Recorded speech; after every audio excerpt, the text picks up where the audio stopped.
ay maging isang seaman. Upang nag-aral ako mabuti, matupad yung pangarap ko. Yung angkop, instrumento sila ni God para maabot ng iba pang mga bata yung mga pangarap nila. May mga natutulungan sila para maging professional, para maging yung imposible, mga imposible.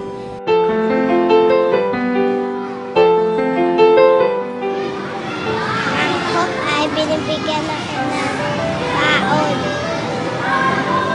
bag, uniform,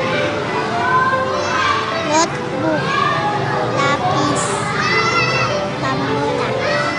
Gusto ko bigyan din ng ibang bata ng bag ng angkop.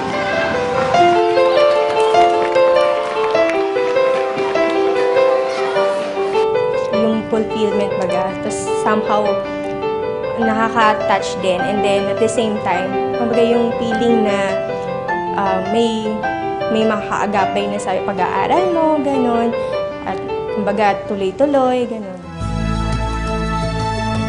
Naawa po sa mga batang nagkakalat po sa kalye.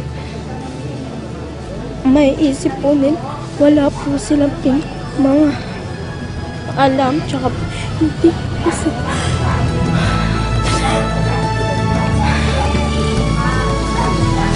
Marunong po magbasa, kaya gusto ko po maging teacher.